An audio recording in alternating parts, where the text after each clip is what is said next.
São 9h03, está na hora de cumprimentar o Marcelo Coutinho e entender com ele, graficamente, como organizar o dia. O dólar veio programado, Coutinho. Abriu o trabalho fechando em 0,20%, ou recuando 0,20%, R$ 6,108. Curva de juros agora dá uma equilibrada, praticamente no 0 a 0, é uma curva estável. E o Indifut acentuou mais a sua toada de alta, tá avançando 0,50%, já acena para os 120.390 pontos. Pois não, Coutinho, bem-vindo e bom dia. Bom dia, lindão, bom dia pessoal, bom dia a todo mundo. Vamos lá, Léo, olha só. Atento, o índice futuro ontem, olha o movimento que o mercado fez. O mercado baixista, sem grandes novidades, objetivo 119,480, cai, lateraliza, cai, tudo isso a gente já sabe. Só olha o candle de ontem. O mercado abriu, o mercado subiu, positivou, chegou a fazer um belo candle positivo, depois devolveu tudo e fechou aqui praticamente no doji, fechamento igual a abertura. Então isso para mim só reforça o mercado para baixo. A parte, ok, o mercado hoje abre levemente guepado para cima, mas também não significa absolutamente nada, o mercado pode pegar e continuar descendo. Então eu mantenho, né, o que eu já venho falando há um tempão, o mercado permanece baixista, estamos aguardando aqui os 119,480, objetivo final desse cara, longo, 114,605. No caso do dólar, olha só, o dólar sentado em dois suportes, então está sentado no 82, está sentado no fundo do canal, canalzão ainda de alta, mas aí você vê que o dólar, ele vai... Então, primeiro a gente tinha aquele longo pivôzão de alta, virou, agora a gente já tem um pivôzinho de baixa, agora o dólar entrou numa de cai, lateraliza, cai, o dólar começa a lateralizar, começa a montar um envelope de baixa. Então, assim, a gente a priori pode, eventualmente, eu vou manter o FIBO, até porque o FIBO ele é baixista, o objetivo do dólar está em R$ 5,914, deixa rodar um pouquinho, mantém o que eu falei ontem, principalmente no caso do dólar, a figura é horrorosa, então assim, tem um longo canal, então o dólar pode oscilar um tantão sem mexer em viés, o dólar tem uma figura ruim, eu tenho uma primária de alta, tenho uma secundária de baixa, então assim, o dólar para mim está mais ruim, fiquem atentos. O índice, apesar da alta de hoje, está mais pianinho, envelope de baixo, o índice é para baixo. Obrigado, Coutinho. Massa, você que é um trader daqueles entrincheirados, quando você olha para um doji, a exemplo do que aconteceu ontem, dá uma angústia assim, não tem direção clara? Porque graficamente é o que o Coutinho sugere. Se o doji não se decide, bom, a tendência de baixa está mantida. Por outro lado, o noticiário e a descompressão de valor no mundo sugerem uma bolsa para cima. Você tem um choque entre a pista gráfica e a pista de fundamento.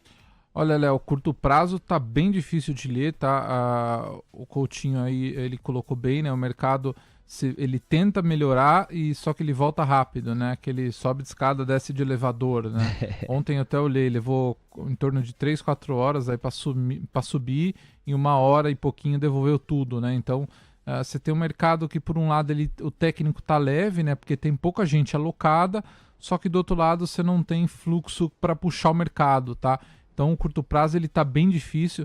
Pode ser, assim, a gente tem um fator negativo no Brasil, que é governo, né? Assim, fazendo as groselhas de sempre. E você tem também o global, né? Que o fluxo para emergentes está muito ruim, né? Os Estados Unidos está dragando tudo. Então, o Brasil acaba aí ficando, vamos dizer assim, de escanteio, né? Talvez aí, após a posse do Trump, se tiver vamos dizer assim, uma redistribuição de fluxo global, o Brasil pode surfar alguma coisa, tá? Naquele fluxo passivo, assim, que meio que o gestor, né? O fundo, ele não olha, né? Ele só aloca em emergentes, China e etc. Nós temos 9,7. Vamos colocar vocês na mesma página daquilo que ajuda a explicar a razão pela qual China destravou pontualmente na madrugada aqui para nós brasileiros desse dia 14 de janeiro, o que vai resvalando no nosso índice futuro agora com essa alta próxima a 0,50%. O gancho é esse aqui, ó. Equipe de Trump estuda fazer alta gradativa de tarifas sobre importações com poderes emergenciais. Equipe econômica do presidente eleito, que assume no próximo dia 20, trabalha em formas de tirar seu controverso discurso do papel. Então tá aqui, ó, membros da equipe econômica do presidente eleito dos Estados Unidos, Donald Trump, que toma posse no dia 20, estão discutindo a possibilidade de aumentar gradualmente as tarifas sobre importações mês a mês, uma abordagem que visa ampliar o poder de negociação enquanto evita um aumento repentino da inflação, de acordo com pessoas familiarizadas com o assunto. Uma ideia envolve um cronograma de tarifas progressivas, aumentando cerca de 2 a 5% por mês, utilizando poderes executivos conferidos pela Lei Internacional de Poderes Econômicos de Emergência, segundo as fontes ouvidas pela agência Bloomberg. E aí tem muito massa do estilo negociador do Trump. Então a ideia Canadá, é o seguinte, parabéns, janeiro, 5% a mais nos seus produtos. Quer negociar? Não, não quero, tá bom. Fevereiro, Canadá, mais 5% em cima dos seus produtos. Quer negociar? Não, também não quero. Março, mais 5%, que tá bom, eu negocio. Quer dizer, então ele faria uma escala gradativa que força a negociação com os países diretamente atingidos. Por outro lado, se você dá uma porrada de saída, você contrata inflação no curto prazo, mas no mês seguinte já não tem, né? Pelo menos via tarifária. Se você vai gradualmente, você até dilui o galope dos preços, mas o fenômeno inflacionário ele continua por mais tempo. Traz um pouquinho do seu olhar. A gente olhando, né, você vê que ele segue o mesmo plano do governo anterior dele, né, que ele foi com um discurso bem duro, né, político, né, e depois ele foi gradual, né, com o Trade War, parte 1, parte 2 e o parte 3 que não foi finalizado. E agora ele falou que já ia taxar, agora ele já está mudando para o mês. Eu acho que ele quer ali um sinal desses países, principalmente com a parte ali de imigração, né? Eu acredito que ele vai fazer esses países ajudar ele a resolver o problema sem os Estados Unidos gastar dinheiro, tá? Mostra, né, que ele vai fazer, tá? Isso é importante a gente notar, só que o mercado já antecipou muita coisa, tá? Então, acho que se for uma coisa gradual, o mercado pode ir se ajustando, tá? Mas é aquilo, né? Mesmo que ele suba gradual nesse plano dele, se ele seguir, né, de atingir a taxa cheia, você tem um difícil ali, né? A inflação ela vai subir bastante, né? No momento que a gente tem dois problemas nos Estados Unidos, na minha opinião, juros altos, né? O T10 bateu 4,80 ontem, um nível muito ruim. Começou a fazer preço no mercado de ações e um petróleo mais alto, tá? Então, eu acredito que, lógico, que o Trump sabe disso, né? Ele não vai poder brincar muito com fogo, né? Porque senão a inflação aí pode sair um pouco dos trilhos, né? No momento aí que o pessoal já tirou o pé de corte de juros também, né? Então tá todo mundo de olho nisso. São 9h10. Bom, para fechar, da mesma maneira que o Haddad veio a público trazendo propostas com as quais o mercado até chegou a se animar, no limite ele precisava da bênção do Lula. Ela não veio ou se veio com uma série de condicionantes que diminuíram a força do pacote fiscal que o Haddad chegou a idealizar, a vislumbrar. E veja só na matéria, ainda vai depender, estou fazendo analogia, da bênção de Trump, né? A proposta ainda está em estágios iniciais e não foi apresentada a Trump, disseram as fontes. Um sinal de que essa abordagem gradativa está apenas começando a ser debatida. Os assessores envolvidos no plano incluem Scott Bessent, indicado para secretário do Tesouro, uma espécie de ministro da Fazenda para nós brasileiros. Kevin Hassett, futuro diretor do Conselho Econômico Nacional. Stephen Miran, nomeado para liderar o Conselho de Assessores Econômicos. Foi o que disseram as fontes, que pediram anonimato para discutir deliberações internas. Nós temos 9h11. E olha, o passeio de caldo geopolítico é bastante interessante. Quando a gente olha para os Estados Unidos em si, vale colocar isso aqui, ó, essa dinâmica que deve ser cada vez mais comum, a ideia da pessoalidade. Trump está pouco preocupado com a institucionalidade, ele está preocupado com a lealdade pessoal que aqueles que o cercam têm em relação a si. Esse é o estilo Trump, que é muito autocentrado, como quem o conhece ou já viveu o primeiro governo dele, sabe como é. Olha essa manchete. Equipe de Trump questiona em quem funcionários do governo dos Estados Unidos votaram e cobra lealdade a presidente eleito. Republicano toma posse para novo mandato na Casa Branca na próxima segunda-feira, dia 20. Escolhido por Trump para comandar Conselho de Segurança Nacional, sugeriu fazer limpa na pasta. Aqui tem, no mínimo, dois lados, né? De um lado, a gente entende isso. Se você é um governo que acaba de ser eleito, facilita a sua vida ter na sua equipe pessoas que podem até não ter votado em você, mas que comunguem da sua agenda. Porque senão você tem inimigo dentro da própria governança, no sentido de colocar algo que está sendo ou que pode ser boicotado. Agora, a diversidade de ideias pode melhorar uma determinada agenda, este é o outro lado. Fora que perseguir alguém por ter votado não em você não é exatamente o caminho para a gente pensar um equilíbrio democrático. Você pode ter pessoas que não votaram em você, mas que não se colocam contra a sua agenda, colocam-se como facilitadoras, até através da crítica para melhorá-la, para aperfeiçoá-la. Você já viveu o primeiro governo Donald Trump e você sabe que há um pessoalismo enorme para guiar o presidente eleito dos Estados Unidos. É uma tendência que deve aumentar com a onda vermelha que tocou os Estados Unidos, né? Nós temos o Congresso republicano e a própria Suprema Corte americana com uma atuada mais republicana.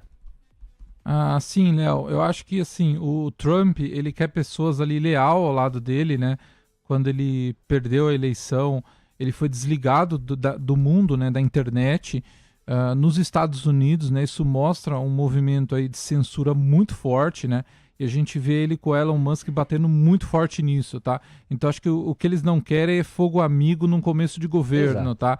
Então acho que eles vão ser bem duros com isso. A gente viu aí alguns movimentos, né? O governo patrocinando essas pautas, até o Mark, né, assumiu, né, que ele recebeu ordens aí para, enfim, todo mundo deve estar acompanhando, fazer bloqueio de conteúdos, tudo.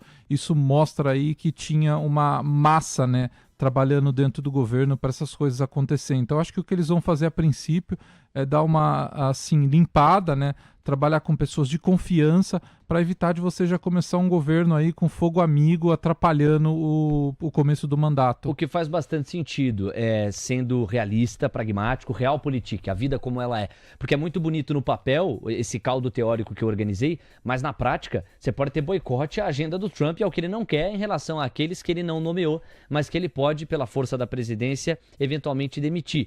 E esse movimento deve ser muito comum no início do governo Trump.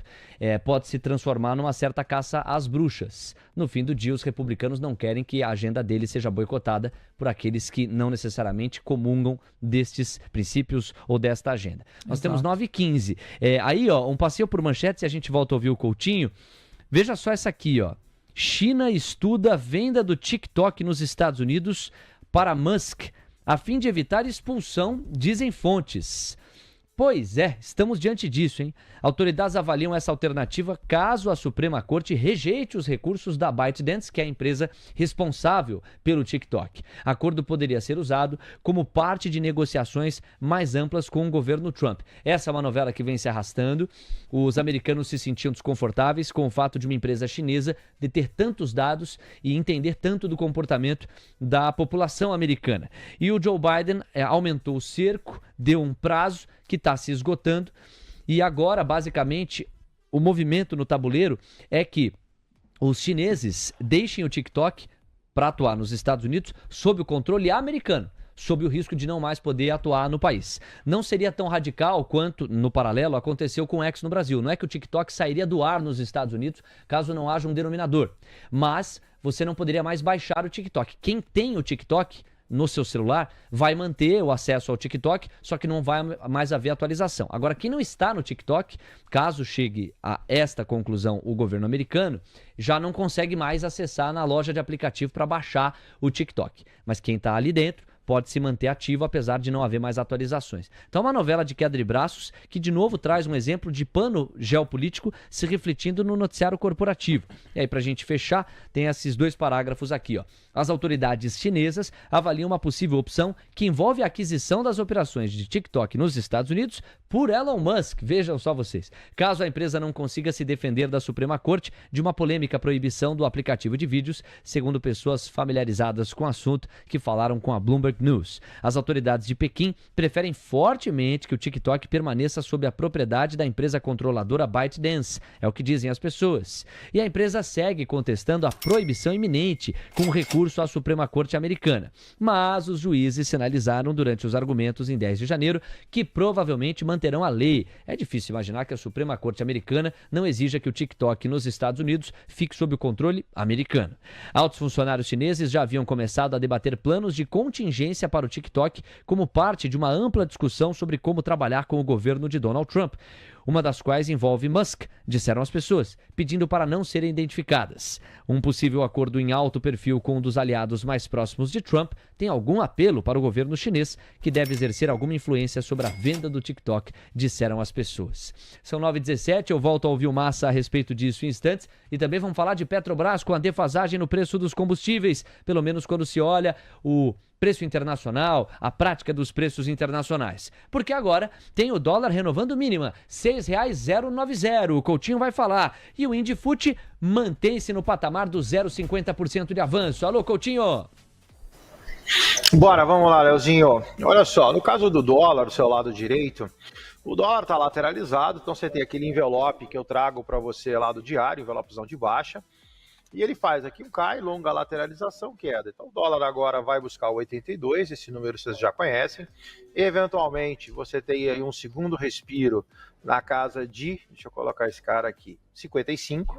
Então assim, deixa descer, você tem aqui pivôzinho de baixa, tranquilão, você tem harmônica de baixa, você tem tudo para baixo. Então o dólar a priori, eu colocaria 82 mais factível, 55 mais extenso, até porque está longe, você está a 45 pontos perdão, 35 pontos do objetivo, então até 82 tudo bem, chegando lá a gente olha, índice, o índice permanece lateralizado, cai, corrige, cai, lateraliza, cai, então assim, o índice está dentro de um canal, parte inferior é aquele 119,480 que vocês já conhecem, parte superior desse cara 120, 650, por enquanto ainda está no 0 a 0, tá com 20 minutos de mercado, vamos ter que deixar rodar mais um pouquinho. 9h19, obrigado, Coutinho. Ô Massa, o trader vai ter que se preocupar cada vez mais com quedas de braços geopolíticas para pensar o comportamento dos preços no curto prazo. Eu peguei como gancho essa matéria aqui, que pode fazer com que o TikTok caia nas mãos de Elon Musk. Olha, Léo, sobre o TikTok, é bem curioso até a matéria, pois tá? É. Eu não sei se o Elon entraria nisso, né? Mas assim, a gente tem... O Twitter, ele tá mudando o Twitter, né? O que parece, ele quer fazer o Twitter como se fosse um aplicativo com banco, né? Então, perderia meio que o foco. Mas vai saber, né? Às vezes, talvez faça sentido pro ativo. A China parece que meio que entendeu o recado, né? Eles querem ali participar do jogo, né? Não quer um inimigo ali. Agora, essas brigas geopolíticas, né? O que me preocupa bastante aqui é que a gente tem um governo Trump duro, né? E a gente vê, assim, a China baixando a bola, a Rússia baixando a bola e o Brasil meio que, tipo assim, aqui é meu parquinho de diversão, né? Quem manda aqui sou eu. Isso me preocupa um pouco, acho que é um ponto que a gente tem que ficar de olho aí, tá? Porque, assim, o Brasil, ele tem esse problema, né? O governo, cada pessoa fala uma coisa, né? Então você tem uma comunicação bagunçada, isso pode prejudicar um pouco, tá? Mas eu acho que assim, olhando China e Estados Unidos, eu acho que a cabeça da China é crescer, né? Atingir o crescimento do Partido Comunista, né? Que é a base de 5% ao ano, tá? Então eles vão meio que tentar levar aí, assim, meio que parceiro do Trump, né? É interessante você nos provocar a pensar isso.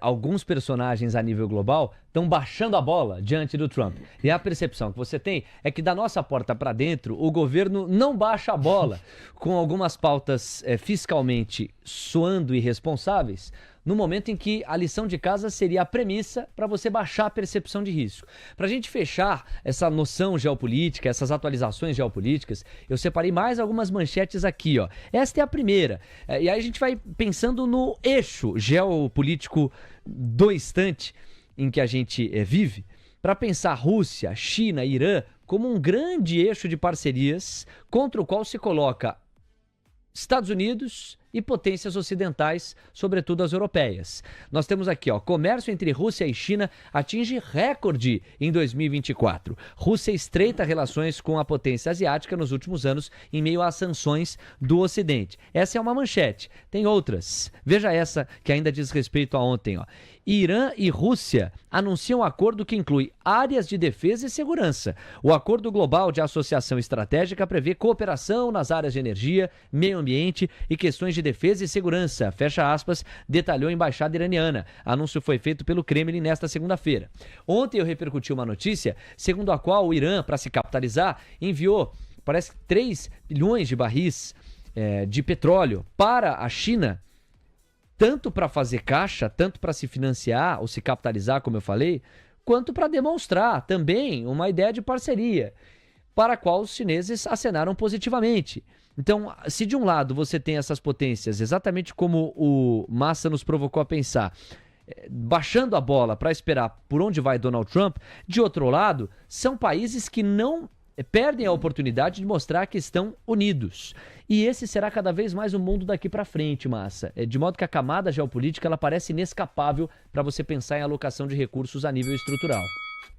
Perfeito, Léo. A gente vê aí que, assim, apesar deles terem abaixado o grau, né, de ataque, de discursos ásperos, vamos dizer duro, né, aquelas cutucadas, eles são muito próximos, né, a Rússia e a China aí. Acho que a Rússia ela deve um favor muito grande para a China, né, porque a China que acelerou assim, as exportações, a balança da Rússia no momento da guerra da Ucrânia, né? Então você vê ali o Putin muito próximo, né? E o Irã, lógico, ali você vê que é meio que um parceiro da Rússia ali, principalmente quando tem algum evento no Oriente Médio para subir o petróleo, né? Muito bem, Massa, vamos falar de Petrobras em instantes contigo, só atualizações com o Coutinho. Coutinho tá trocando uma ideia aqui com o glorioso Balan, eu não posso falar o sobrenome, e narrou há pouco, não é, Coutinho? 19 anos de mercado financeiro, muitas fibadas em vários ativos financeiros ao longo dessas quase 2 décadas, e o Balan faz uma homenagem para você ao dizer que esses 19 anos geraram frutos. Hoje é pai da Fiboninha e dono do Fibolate. Pois não, Coutinho, o dólar e o índice, quase 20 anos fibando, o Coutinho fala desse Indifut. A 0,30 de alta, ele arrefeceu o viés comprador e o dólar tá caindo 0,25, deu uma diminuída no ímpeto de queda. Vai, Coutinho! Vamos lá, lindão. Olha só, pessoal, eu coloquei no intraday, tá? Para atender aí o pessoal. Ainda há pouco, Léo. Então, assim, o índice, minutos atrás, estava altista, com destino a 120,650, já virou. 120,195 agora. O canal é grande, estamos falando de 119,480 para 120,650, conta rápida, 1.200 pontos. Um canalzinho de 1.200 pontos é quase uma movimentação intraday. Então, assim, baixista no seu contexto, pode oscilar o tanto que quiser nesse meio do caminho, ainda vai permanecer baixista. A priori, bateu aqui na parte superior do canal, joga para baixo. Vamos ver se esse cara, a priori, faz a lição de casa, cai. O objetivo está lá longe, 119,480. Doletinha, figura desfavorável, day traders de plantão, abertura do mercado do dia de hoje ruim, tá? Pelo menos em termos de figura. Tinha aqui um sobe, lateraliza, não subiu, caiu, fez uma figura maior, que é um canal, enfim. A formação tá ruim, teria um pouquinho de paciência, seria um pouquinho mais comedido, pelo menos nessa abertura. Obrigado, Coutinho. Pra gente fechar o bate-papo com Israel Massa, falemos de Petrobras. E por quê? Aqui eu vou beber das águas do Boletim Bom Dia Mercado, de Rosa Riscali e equipe. Vejam só os trechos que eu extraí do boletim de hoje. Acima de $80 o barril, o petróleo redobra a pressão para a Petrobras reajustar os combustíveis e reduzir a defasagem contra os preços praticados lá fora, que já chega a 22% no caso do diesel e 13% no caso da gasolina. Portanto, na prática, o diesel negociado nos polos da Petrobras está 22% mais barato do que no mundo e 13% no caso da gasolina mais barata do que no mundo. O preço do diesel não sofre alteração há 383 dias nas refinarias da estatal e a gasolina está estável há praticamente 190 dias. Em resposta ao questionamento do broadcast sobre o impacto da alta do Brent, a empresa informou que evita o repasse da volatilidade externa para os preços internos, conferindo assim períodos de estabilidade para os clientes. No fim de 2024, Magda Chambriard descartou a intenção de mexer na tabela, já que a Petrobras estava ganhando dinheiro mesmo com os preços abrasileirados. O diretor Fernando Melgarejo rejeitou uma correria para o reajuste em cima disso. A diferença de lá para cá é que o petróleo ainda não havia batido os $80, o que pode fechar o cerco. Em agosto de 23, quando o Brent bateu no patamar atual, a companhia reajustou o diesel em 25% e a gasolina em 16%. Sérgio Rodrigues, foram duas fontes que o time Bom Dia Mercado ouviu para comentar essa questão relacionada à Petrobras. Uma delas, Sérgio Rodrigues, que é presidente da ABICOM, a Associação Brasileira dos Importadores de Combustíveis. Diz ele que a Petrobras não precisa trabalhar com uma defasagem tão grande nos preços. Aspas. Prejudica não só importadores, como produtores de etanol. Fecha aspas. E para fechar, André Brás, coordenador do IPCS na FGV, diz que o reajuste deve vir em breve, o que vai pesar no IPCA de janeiro e principalmente de fevereiro. Só a gasolina compromete 5% do orçamento familiar no país, é o que ele afirmou. Massa, quero te ouvir sobre esse assunto e sobre Petrobras, além das Junior Oils, até porque Brava Energia vai bem obrigado e a própria Prio vai reagindo bem nesse 2025. Boa, Léo, eu acho que, assim, além de tudo isso, né, a gente tem em fevereiro sobe o ICMS, né, que vai aumentar mais um pouco os combustíveis, tá? Na minha visão, acho que a Petrobras ela não vai reajustar, tá? Hoje ela consegue segurar, tá? Sim, lógico. O ponto é que daí o petróleo continuando subindo, ela para de ganhar dinheiro, né? Que daí ela começa a ter prejuízo no refino, né? Então, eu acho que eles vão segurar sim, tá? Vão dar uma aí de tá bom assim. No passado eles trabalharam com ágil e não cortaram a gasolina também, entendeu? Eu acho que eles vão empurrar a bola para frente aí o que der. Eu acho difícil o petróleo subir mais que, sei lá, $85 com o governo Trump. O Trump é muito duro com o petróleo, tá? Quem lembra no passado, o petróleo quando batia acima de $70, ele atacava todo mundo, né, para evitar de ter inflação nos Estados Unidos. Então acho difícil o petróleo subir muito, tá? Eu acho que vai ficar nessa toada aí, tá? O que acaba sendo aí negativo para as ações, né? Porque mostra aí que de fato o governo ali tá fazendo um controle em cima, né? Agora imagina, né, se o governo resolve subir o óleo diesel, né, vai ser uma confusão. O governo já está machucado com esse assunto do PIX, né? Caiu nas costas do governo aí, assim, tá machucando. Aí, imagina, sobe o diesel e a gasolina, né? Que seria o correto. E em fevereiro você tem uma alta de ICMS que vai puxar mais um pouco os combustíveis, né? Vai ter uma revolução no país se o governo fazer isso. Vai fazer? Eu acho que não, tá? Inclusive, eu acho que se a Petrobras fizer, eu acho que eles vão trocar ali a diretoria da companhia novamente, tá?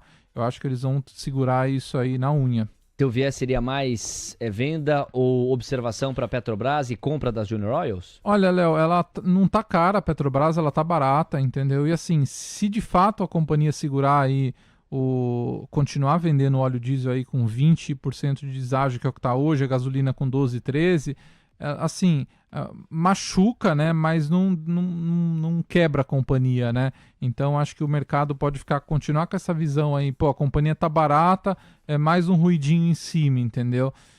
Junior Oils, eu gosto de Prio, tá? Eu acho que Prio é um cavalo aí para surfar petróleo, apesar, né, do petróleo ter andado, tá? E assim, eu acho que com o Trump a gente vai ter um petróleo mais para baixo, né? Vai ser difícil a gente ver um petróleo Sim. $100 que bateu $120 no governo Biden, porque o Trump é mais agressivo, né? Inclusive, outro ponto pra gente ficar de olho é que ele falou que ia resolver a guerra da Rússia e da Ucrânia em um dia, né? Vamos ver o que acontece aí. Massa, muito obrigado, não temos mais tempo, seu tempo está esgotado, a gente respeita isso, voltamos a falar na próxima semana. Obrigado, pessoal, um prazer sempre estar aqui. Prazer é nosso. E o Coutinho complementa essa nossa conversa com 3 encomendas, né, Coutinho? Petrobras, Prio e Brava Energia. Brava, que é um dos poucos ativos que você identifica como em tendência de alta. Tem tido um 2025 de ouro. Pois não, Coutinho? Vamos lá então, Leozinho. Petro a gente vem falando que quem está comprado está bem comprado. Petro segue lateralizado dentro desse canal, restrito aqui entre 35 e 37. Petro tem esse envelopezinho de alta na curta, que leva a priori a 37,90. Nota que Petro, ele sobe, porém com candles de baixa, né? Ou seja, o ativo gapa para cima cai, o ativo gapa para cima cai. Então é um movimento fraco, mas não deteriora e não distorce essa figura gráfica. Então, assim, quem está comprado permanece bem comprado. Petro, lamentavelmente, em função de todo esse entorno, Petro não consegue se desvencilhar da parte superior do canal, mas, de novo, quem está comprado está bem comprado, objetivo 37,90, coloca stopzinho, 0,58 de vol, stop na casa de 0,70, ativo de manutenção, entradas a critério, eu só faria acima de 37,90. No caso de Prio eu dei compra, deixa eu só lembrar quanto que foi aqui. Prio eu falei que a compra era R$40,07. O ativo cota R$42,53. Então, a priori, está tudo sob controle. Olha só, o mercado sobe, corrige. Falei que tinha uma compra especulativa aqui no 40,07 para os mais arrojados. E ela sobe, rompe 4248, tudo sob controle, ativo de manutenção, call stop, 94 de vol, 1,20 de stop, objetivo de prio 44,89. De Brava, tudo sob controle também, falei que podia ficar comprado desde dezembro, o ativo cotava 21, cota 25, deixa a Brava subir, objetivo 2756, bateu aqui naquele 24,50, repicou certinho, já lateralizou, já fez outro envelope de alta, deixa subir, manutenção 2756, Léo. Obrigado, Coutinho. 3 papéis do segmento de petróleo passados a limpo aqui no Manhã TC News. São 9h33, se liga no recado, o TC Câmbio quer iniciar 2025 com o pé direito, sendo o seu concierge cambial, o melhor amigo na hora de fazer câmbio, na prática é isso. Se você vai aproveitar essa época do ano, janeiro ainda é tempo para viajar fora do Brasil, ou até precisa abastecer a sua conta global digital com dólar, com euro, confira essa super oferta que o TC Câmbio tem para você. Tem algo melhor do que viajar. Melhor ainda é aproveitar as melhores ofertas em troca de moedas com o TC Câmbio. Seja qual for seu destino fora do Brasil neste final e começo de 2025, ter um concierge de câmbio faz toda a diferença. E você já sabe, para qualquer lugar do mundo, sua viagem sempre começa no câmbio. Vai comprar papel moeda ou abastecer sua conta global. Que tal com uma cotação de câmbio, com um spread máximo de 0,75%, tarifa reduzida e até isenção em valores acima de $5.000, ou equivalente em outras moedas. Incrível, não é mesmo? Escaneie agora mesmo o código e tenha a melhor cotação. Pronto. Agora é arrumar as malas e boa viagem. Pois é, e a oferta é válida apenas agora para dezembro e janeiro. Dezembro se foi, janeiro está vigente, aproveite, já estamos praticamente entrando nas últimas semanas com essa condição. Você entendeu bem, né? O spread na faixa de 0,75%, que se refere ao câmbio comercial para abastecer a sua conta global, seja em dólar, seja em euro. Para o câmbio turismo, o valor do spread é fixado em 2,5%. TC Câmbio, conectando pessoas e empresas por todo mundo. Amigos, são 9h35. Olha, desde setembro do ano passado, vocês que nos acompanham lá no Instagram devem ter percebido que nós paramos a nossa produção de conteúdo por lá. Quem seguia a gente lá no Insta, no @TCNewsOficial, não encontrou mais bastidores, posts, stories, enfim, nossa produção de conteúdo foi congelada. E não é porque nós quisemos que assim tivesse sido, é porque foram forças maiores. Nossa conta passou por problemas, ela não conseguiu mais viabilizar nosso acesso, nós perdemos o acesso, portanto, ao arroba. E a despeito de todo o esforço que nós fizemos ao longo de meses para recuperar o acesso, não foi possível. Nós tínhamos 2 opções. Nós poderíamos chorar, lamentar, ou criar um novo arroba no Instagram. E a gente fez a segunda escolha. O custo disso é que a gente está com números muito tímidos, né? A gente acabou de iniciar a divulgação do nosso novo arroba lá no Instagram. Mas aí entra a força da audiência. E nossa meta seria chegar, quem sabe, a 1.000 seguidores logo na primeira semana. Você nos ajuda nisso? Ontem o Almoço de Negócios começou a fazer a divulgação, o Tarde TC News enfatizou e é a primeira vez que a gente está divulgando aqui no Manhã TC News. Eu vou insistir nesse movimento ao longo do programa de hoje, com mais intensidade você vai reparar. Para você nos ajudar agora, prove que você não é um robô. Pegue o seu Instagram e digita lá, @oficialTCNews. Ah, Léo, mas tá lá, @TC News Oficial no canto superior direito da tela. É porque ele ainda diz respeito ao TikTok. Mas no nosso Instagram, a gente só inverteu. Olha o foguetinho agora. Já tá? Nos foguetinhos aí embaixo vai aparecer agora. Siga a TC News também no Instagram em @oficialTC News. Boa. Então aí, no canto superior da tela é o TikTok e ali no letreiro você tá vendo @oficialTC News para você nos achar lá no Instagram. Então vamos fazer juntos aqui este movimento. Você pega o seu celular aí, o Gabriel Junqueira já, aliás, o rei dos likes, o Gabriel Junqueira, já tá fazendo junto com a gente aqui, ó, Oficial TC News, pronto, acha o novo arroba e segue lá. Ó, já tem 135 seguidores. Nossa meta é chegar em 1.000 o mais rápido possível. Você deixa a gente sonhar? Com 1.000 seguidores ainda no final dessa semana? Então siga agora mesmo o @oficialtcnews lá no Instagram. São só 2 posts, você vai ver quase uma criança se desenvolvendo, um bebê recém-nascido. Seja o padrinho do @oficialtcnews, você também é. A Fiboninha está nos inspirando para fazer a conta dar uma galopada, dar uma avançada. E olha, vocês são incríveis, hein? Nós já chegamos a 170, praticamente 40 seguidores nos últimos segundos. Vamos lá, galera, os 200 são a primeira resistência. Vamos para os 250, 300, vocês vão nos ajudando. Coutinho, você já seguiu o Oficial TC News no Instagram? Já, meu querido, eu fiz isso daí quando foi criado lá com a equipe de marketing, dá licença? Ah, você quer quanto você quer agora? Muito bem, então... Você quer os 1.000 no final de semana ou você quer os 1.000 até o final da minha participação? Até o final da sua participação, capricha. Você tá mal vestido, você tá, como é que fala? Você tá mal acostumado, né? O quê? Você que prometeu? Tá mal acostumado. Não fui eu que propus. Você tá mal acostumado. Vai lá, câmera 3, convoca o povo. Não, quando eu faço. Calma, você tá muito... Propôs e recuou, não entendi. Aí, sentou aqui. Aline, ó, quer que eu arranje meu agora? Quero. Não, agora não. Me ajuda aí, Coutinho. Tá bom, hein? Às 9h38. Bom ter você aqui no estúdio, Coutinho. Querido. Vamos mandar um abraço pro Gabriel Junqueira? Vamos, cadê ele? Só se for agora? Vambora, cadê o Alô, menino? Gabriel, bem-vindo, meu amigo. Bom dia pra você. Bom dia, Léo, bom dia, Diego, bom dia, Coutinho, e bom dia a todo mundo que seguiu e os que vão seguir o Oficial TC News no Instagram. É isso, como é o seu caso também. Gabriel, tá aí na tela o @Oficial TC News, já estamos beirando os 200 seguidores, se a gente atualiza. E daqui a pouquinho, por que não, já vamos sonhar com os 300 também. Olha lá, o 228. Os 300 vem aí. Aí sim, Os 300 vem aí. A galera está provando que não é robô. Você tem jeitos e jeitos de autenticar a audiência TC News. Um deles é seguindo o Oficial TC News, que nós teremos certeza que você não é robozado aí do outro lado. Gabriel, a gente vai começar a nossa tabela.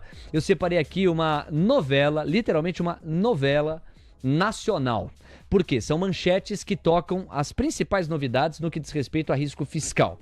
Então eu vou fazer aqui a construção disso e te ouço na sequência. Eu só não queria perder a oportunidade que o Massa me deu, Gabriel, ao final da participação dele, quando ele falou da questão do Pix e do quanto isso tem sido desgastante para a gente pensar a atual condição do governo. Hoje nós teremos uma entrevista especial com o advogado, o Dr. André Félix, que vai desmistificar o que é que está por trás desse novo aspecto, dessa nova camada de fiscalização incrementada pela Receita Federal para avaliar os movimentos. Porque, Gabriel, eu tenho no mínimo 2 perguntas. A primeira, tendo por base a agenda fiscal do governo em 2023 de criação de novos impostos, de novas taxas, se isso que está acontecendo não é a antessala de um possível novo imposto, se não neste governo agora, neste mandato até 2026, depois. E o doutor tem uma opinião a respeito que ele vai compartilhar com vocês na reta final do nosso programa. Mais um outro ponto, se a Receita ganha uma camada a mais de fiscalização, um eventual potencial arrecadatório, caso mais pessoas sejam enquadradas por estarem sonegando ou deixando de declarar adequadamente as suas receitas, os seus ganhos. O debate para quem pensa mercado financeiro e risco fiscal passa por isso, né, Gabriel? Exato, Léo, com certeza, né? Então a gente precisa olhar também para o potencial de arrecadação dessa medida e como que isso aconteceria, né? O governo ele vem investindo muito para dizer que não vai taxar, mas de fato essa ideia de que isso é uma antessala para um novo imposto, vide aí a agenda do governo, né, de cada vez arrecadar mais, é inegável e também chega até a ser, né, o óbvio, né, que a gente começa a ver. Então vai começar a monitorar, vai começar a cruzar dados, vai descobrir ali onde ele pode morder um pouquinho mais e por aí vai, né? Então pode ter um efeito positivo, mas ao mesmo tempo, né, Léo, eu acho que assim, toda vez que a gente vê, né, uma medida dessas do governo, né, a gente vê uma contramedida da população, né? E o que vai acabar acontecendo? A volta do cheque, né? Eu nem lembrava mais como é que preenchia um cheque, agora eu já estou voltando, né? Dinheiro vivo. E a galera no fim do dia tá desconfiada, é isso, né? Teve muita fake news, desinformação, gente maldosa dizendo que havia sido criada uma nova taxa, imposto, aí não. tem limite, você pode até desconfiar que este movimento possa ser a antessala de um imposto no futuro. Com político eu sempre uso esses verbos, né, Gabriel? Você já conhece aqui a minha escola, é desconfiar, é cobrar, não acho que tem outro verbo para político. Então, desconfiar que isso pode ser a antessala de um imposto lá na frente, eu acho legítimo e acho necessário, acho importante. Agora, dizer que foi criada uma taxa, que foi criado um imposto, como muita gente fez, circulou em rede social, aí você deforma o debate público também, você desinforma e coloca querosene na fogueira. A gente vai discutir tudo isso na reta final do programa, não perca, é mais uma das atrações que a gente separou. Gabriel, dá um pulo aqui comigo nas manchetes que tocam Brasil. Olha só essa primeira. Planalto cogita mais medidas, mas rejeita novo ajuste fiscal antes de abril. Na avaliação de integrantes do governo, para evitar efeito perverso para quadro econômico, como aconteceu em 2024, seria viável esperar pelo menos 3 meses para checar a situação das contas públicas. E por quê? Porque no fim do dia, o que o governo quer é esperar, empurrar com a barriga até o relatório de receitas e despesas, que vai ser conhecido em março, para, sob a luz dos números, considerar qual o nível de ajuste fiscal ou de novo ajuste fiscal necessário para o cumprimento da meta do arcabouço.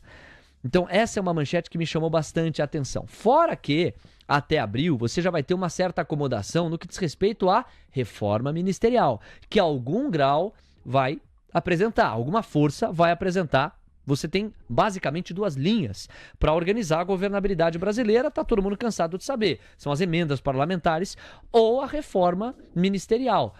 O convite para você ter integrantes do Centrão preenchendo espaço nas pastas. A política como ela é.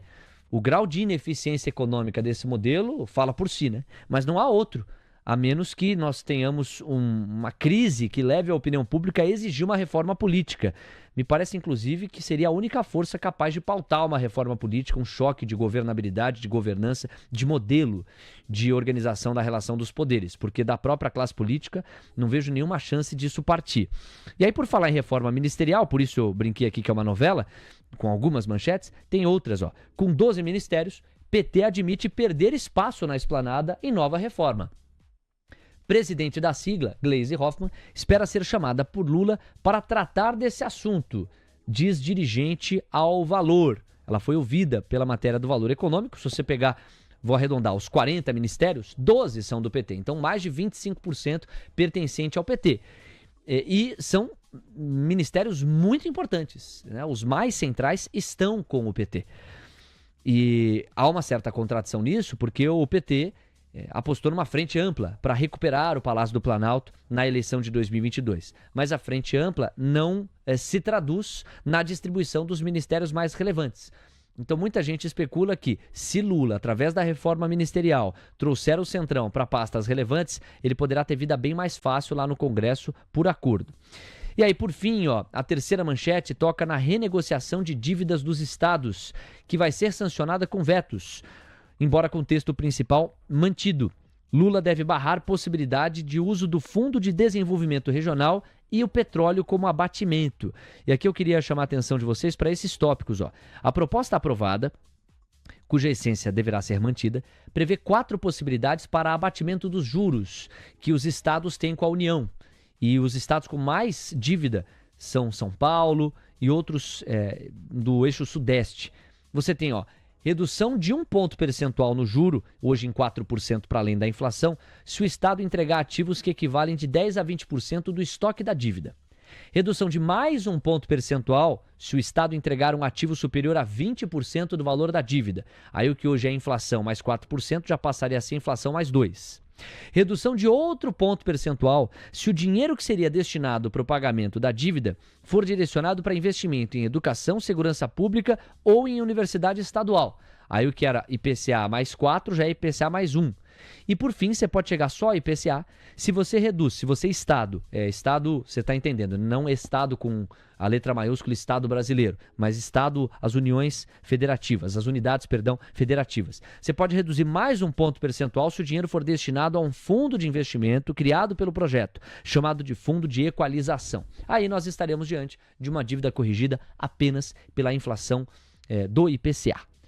Meu caro Gabriel Junqueira, novela brasileira para a gente repercutir, você fica à vontade. Novela brasileira, né, Léo? E assim, eu acho que a gente precisa pontuar aqui, né? A gente está em 2025, né?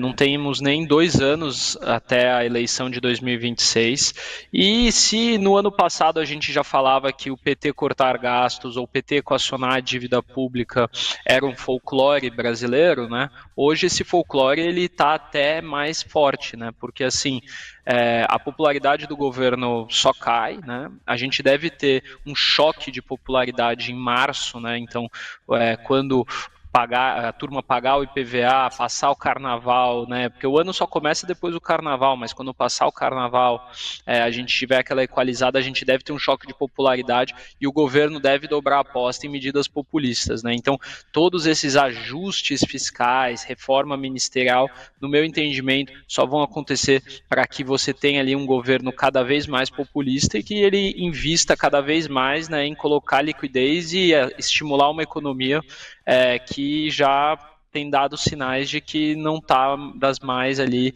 saudáveis, né?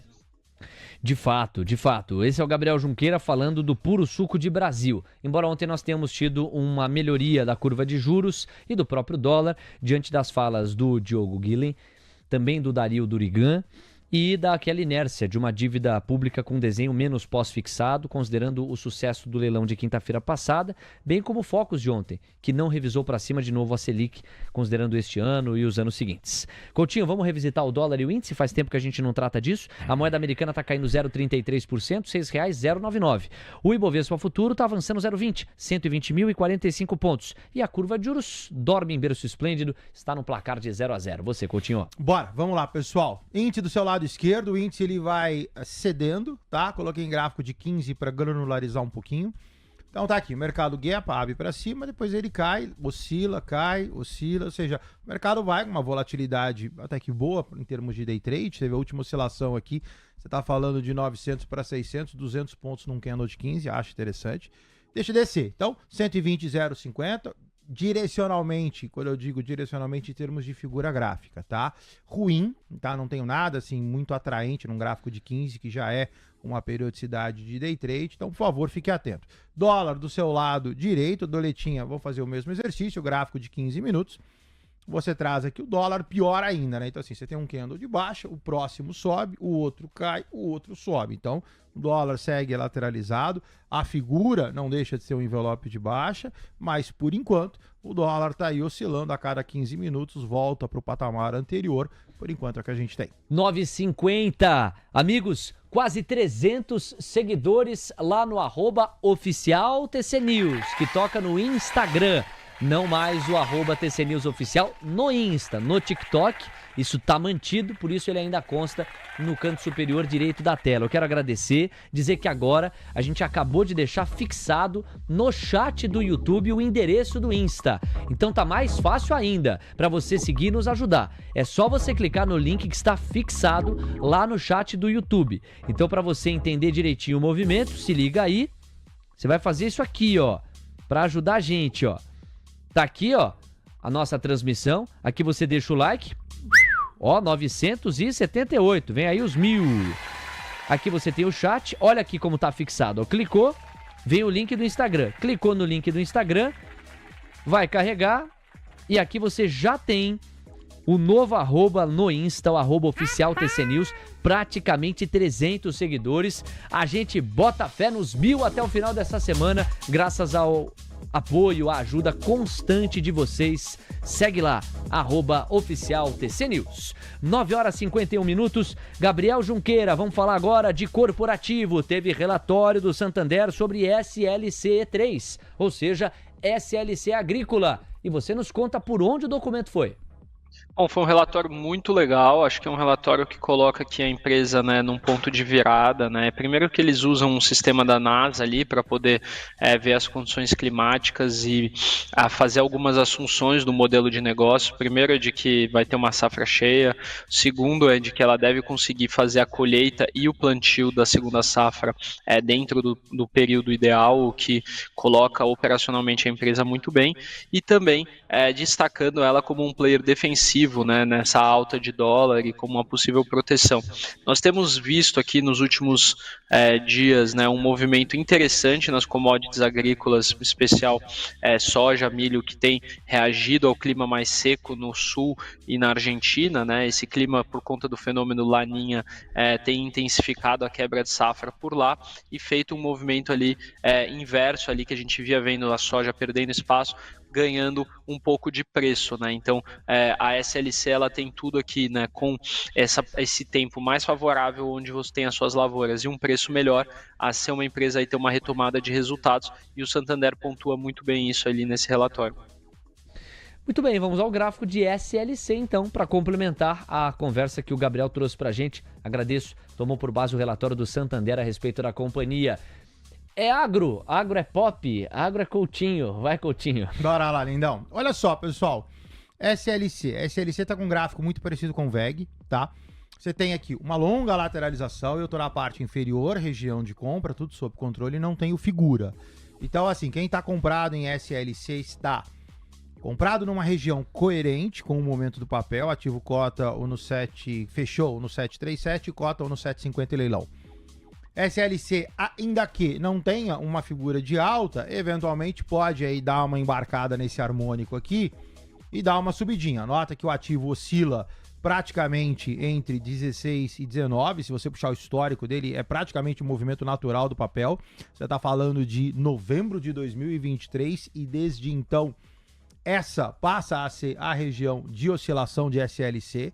Então, ok, quem está comprado, está bem comprado em termos de região. Falta uma figura que me ancore uma eventual alta, por enquanto não tenho nada. Então, fique atento. Não entraria, tá? Ou entraria de novo, né? Pequenas compras ou compras particionadas com preço médio positivo. 9h54, obrigado Coutinho. 6 minutinhos para as 10 da manhã.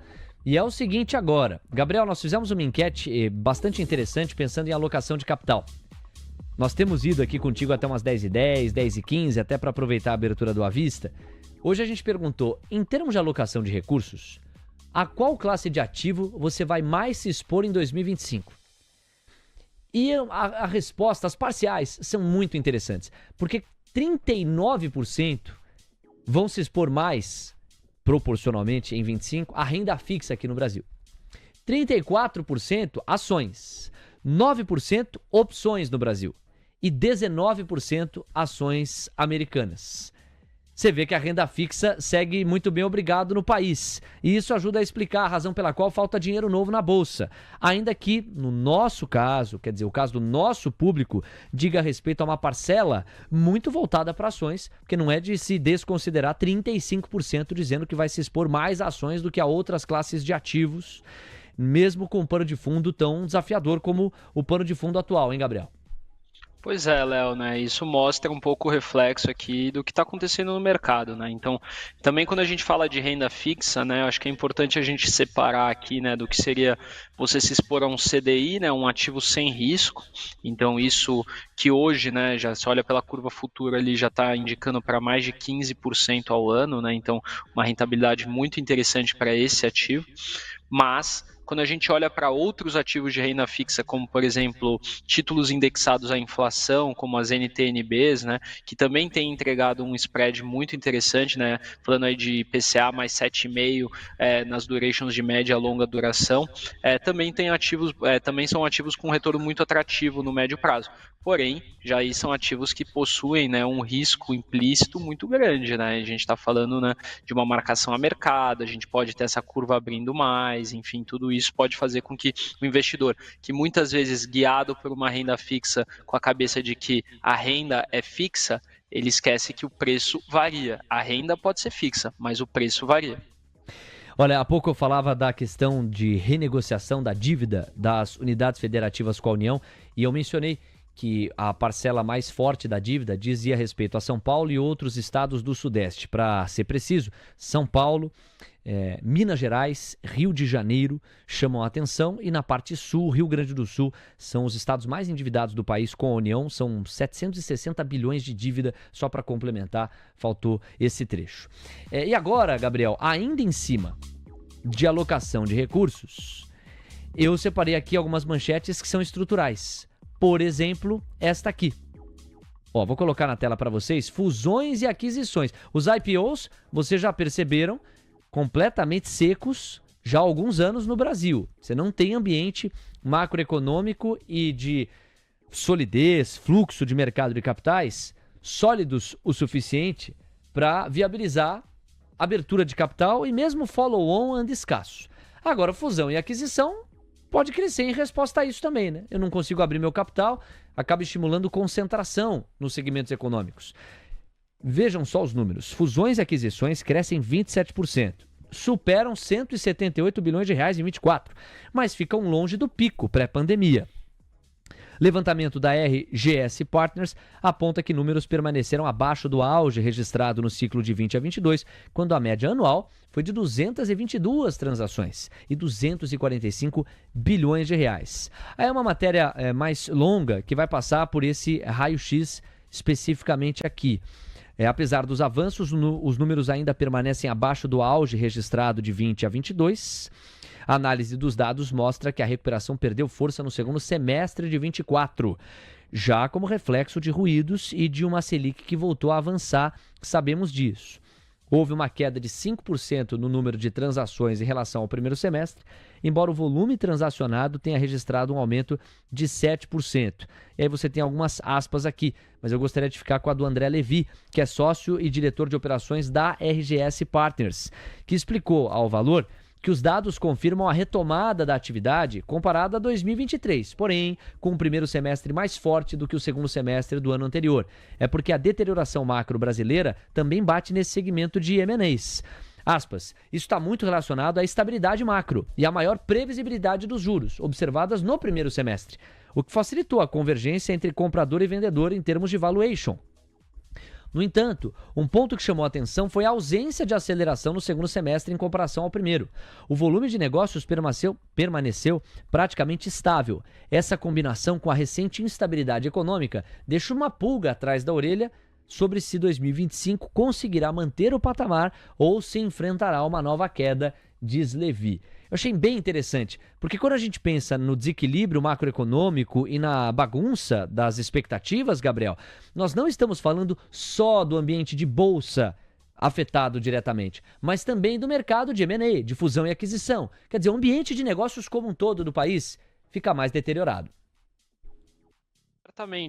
Certamente, Léo. E assim, aqui vem, né, acho que fusões e aquisições, apesar de toda vez que a gente falar desse ambiente, né, é um ambiente muito ligado ao mercado financeiro, ele também toca muito mais na economia real, né, porque a gente está falando aqui das empresas, né, das empresas que estão ali comprando outras empresas, né, e para você comprar uma outra empresa, naturalmente, você tem que ou estar expandindo a sua operação, ou mesmo tá tendo ali uma certa dificuldade. Então, tudo isso a gente está falando de uma parte do mercado financeiro que toca muito mais a economia real do que os preços de tela, né? E quando a gente fala muito aqui que o preço da tela ele antecipa uma coisa que vai acontecer no mercado, na economia real, passa muito por isso, né? Então a gente começa a ver a transição, né, desses juros mais altos, desse dólar mais alto para a economia real e os efeitos a gente sentindo na nossa pele. Já já vou falar sobre fundos de infraestrutura com você. Mas agora, por protocolo, só mencionar a abertura do mercado à vista já é realidade. Vem aí, então, as negociações das blue chips, dos papéis brasileiros, a partir de agora, oficialmente. E às 10h30, vamos pegar carona nisso para revisar a agenda, tem inflação ao produtor dos Estados Unidos. E olha, do ponto de vista macro, nada importa mais do que isso. É a nossa próxima atração, uma vez que sobre pesquisa industrial mensal já tratamos, houve queda de 0,6% em novembro na comparação com outubro. Inflação ao produtor às 10h30 vai chamar muito a atenção e ajudar o mercado a calibrar as expectativas para o risco inflacionário. Tanto porque a inflação ao produtor pode já refletir um pouco do quanto tem custado mais para produzir e o repasse disso para o consumidor, quanto porque o filme americano passou a dar peso à inflação de novo, como não se enxergava alguns meses atrás, contexto em que o mercado de trabalho é que chamou o protagonismo. Nós teremos também às 10h30 o leilão do Tesouro Nacional hoje, é o dia de pré-fixado. Nós temos NTNBs, pós-fixado, temos NTNBs para chamar a atenção do nosso público, pré-fixado é na quinta-feira. E aí a gente está falando de inflação mais uma taxa que o mercado vai celebrar. mas nós também vamos ter LFTs, ou seja, a Selic mais uma taxa. Então esses pós-fixados vão movimentar a dinâmica do leilão de hoje e a partir das 10h30 a movimentação nesse sentido. Aí nós temos às 11h o Lula em posse do Sindônio Palmeira como novo ministro da Sencom, as falas do FED hoje com Jeffrey Schmidt, meio-dia, e John Williams, às 17h05, atrações do seu almoço de negócios e tarde TC News. Ao meio-dia e 5, o índice de otimismo econômico RCM Chip lá nos Estados Unidos. Às 3, o Lula em lançamento do programa Mais Professores para o Brasil. Às 5, o balanço orçamentário federal de dezembro nos Estados Unidos, mesmo país em que, às 18h30, saem os estoques de petróleo API. Bom, o Indifut, Coutinho, abre os trabalhos do mercado à vista, subindo 0,14, 119.965 pontos, já estivemos melhor. E o dólar está caindo 0,32%, cravadamente em 6,10. Você, Coutinho? Bora. Paralelismo rápido, pessoal, entre índice e Ibovespa, tá? Índice agora deu uma acentuada, então nota que a gente, na minha última entrada, falávamos em 120 mil, 119.900 agora. Ibov acaba de abrir, 119.005, nota que o candle do Ibov, ele também não é nada muito bom, né? Então você vê que o Ibov sobe, o Ibov praticamente devolve tudo, faz um candle muito semelhante, com um pouquinho de gordura, mas, de novo, também baixista. Então, índice Ibov, a priori, os dois consonantes para baixo, o índice 119.905. No caso do dólar, o dólar altera pouco, tá? Então, ainda do seu lado direito, dentro dessa montagem que começa a desenhar um envelope de baixa para o dólar, e aí a gente realmente vai ficar surpreso. Mas, de novo, 62082, esse é o nosso suporte, tem a parte inferior do canal, é outro suporte, então atento aí, o dólar, direcionalmente falando, um pouquinho mais complicado. Consonantes. Gostei. Curtiu? Ousado, hein? Consonantes. Mas eu não tenho mestrado. Como é que você falou? Mas eu não tenho Como mestrado. é que você falou? Você tem mestrado? Não, você é outro inteligente também, né? Não tem jeito. Não, mas como é que foi? Os índices estão consonantes. O Ibov está consonante. Harmônicos, numa mesma direção. Isso. Que beleza, hein, Contigo? Gostei. Eu aprendo sempre com você. Às 10h04, lá. Vamos lá, Gabriel Junqueira, meu parceiro. Olha, eu separei essa outra manchete aqui, que toca em fundos de infraestrutura. E não é à toa. Eu separei porque, olha a notícia, fundo de infraestrutura capta quase 10 vezes mais no ano.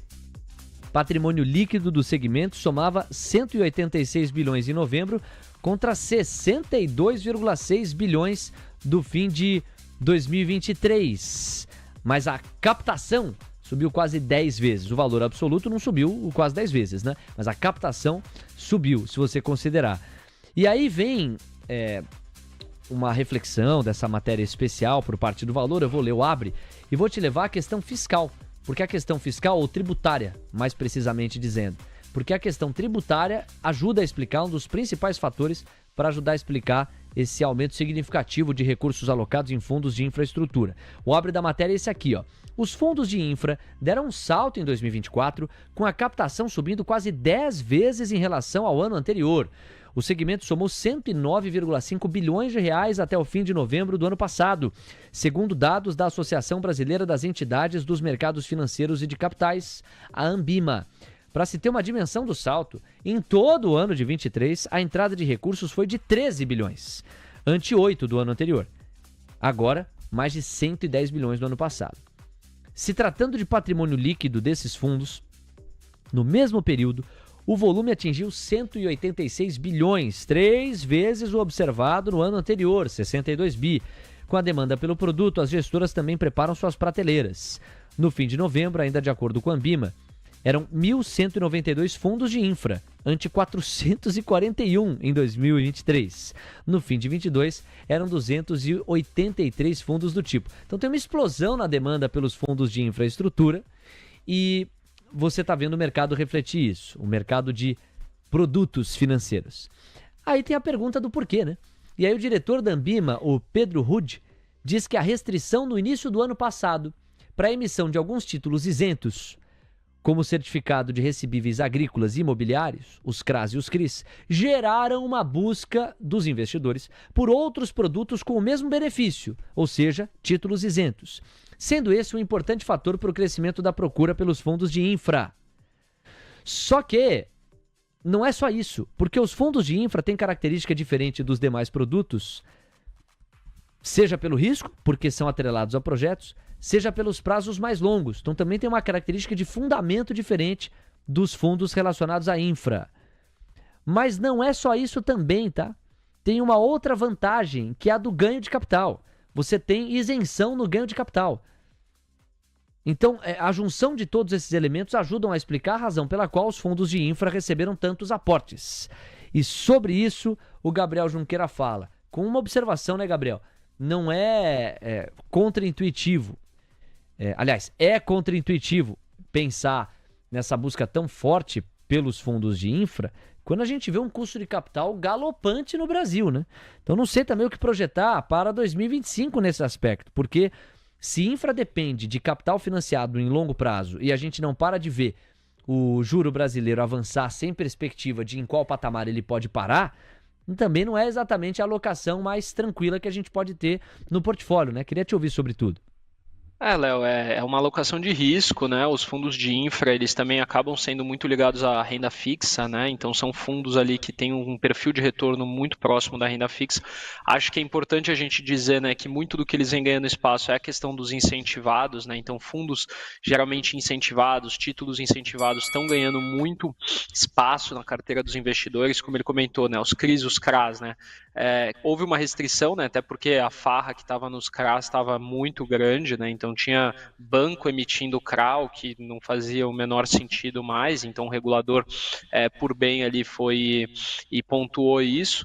A gente viu também um movimento muito forte nos fundos imobiliários, né? Então fundos imobiliários também acabam tendo um perfil interessante ali também na isenção dos dividendos, quando as pessoas físicas estavam comprando, e agora são os fundos de infraestrutura que estão ganhando esse espaço ali dos incentivados na carteira das pessoas, né? Acho que é legal comentar também, muito também vem da forma como os distribuidores e os alocadores colocam, né? Então hoje são poucos produtos que a gente consegue vender no mercado financeiro, né? Então que consegue ali gerar a máquina dos bancos e dos distribuidores para que eles possam também distribuir, e os fundos de infraestrutura são esses, né? Então você tem problemas na indústria de fundos imobiliários, que também vem caindo e realizando bastante na bolsa. Os títulos de renda fixa incentivados foram ali muito bem pontuados pelo regulador, então criou-se uma dificuldade. Fundos de ações, multimercados, em geral, ali também não conseguindo captar por conta de uma performance pior. E aí, tudo o canal de vendas acaba indo para os fundos de infraestrutura, que estão ganhando espaço, são fundos com projetos, são fundos que estão beneficiando. Hoje mesmo o dinheiro ele se tornou, né, como a gente está falando muito aqui de curva de juros, o dinheiro é um ativo escasso, né? Então a gente tem problemas para ter dinheiro, e quando você tem ele está cada vez mais caro, os próprios bancos estão tendo dificuldade de emprestar dinheiro para projetos. Então esse incentivo via mercado de capitais tem sido muito importante para que a gente tenha ali a economia girando e também rentabilizando ali o nosso investidor da melhor forma possível, né? Quem que não gosta de ganhar num incentivado ali sem pagar imposto para o governo, né, Léo? Pois é, porque o benefício fiscal é duplo. Não é só a isenção do rendimento, mas, como eu adiantava, também a do ganho de capital. Então você tem um duplo incentivo fiscal que acomodou a demanda por CRI e CRA de uma maneira bastante forte, como a gente viu. Agora, acho que seria interessante também, e aí já são 10h10, então a gente tem os leilões cessados, dá pra gente fazer a abertura logo na sequência, te ouvir sobre o setor de infra na Bolsa Brasileira. As ações das empresas de capital aberto, naturalmente, que tocam em infraestrutura. Se você entende que esse setor, pensando em bolsa, não nos fundos de infra e nos projetos, não é? Mas a alocação nas empresas desse segmento na bolsa seria interessante. Olha, Léo, as empresas desse segmento aqui, elas estão sofrendo bastante, né? E aí o que acontece? Por que essas empresas sofrem, né?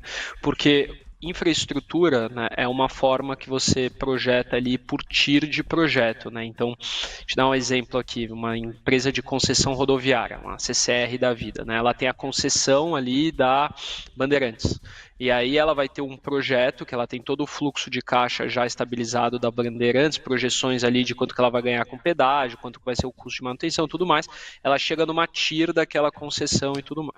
Quando você tem uma curva de juros abrindo, né, o spread que faz com que valha a pena você colocar o dinheiro num projeto e não num título de renda, um título público federal, ele vai diminuindo.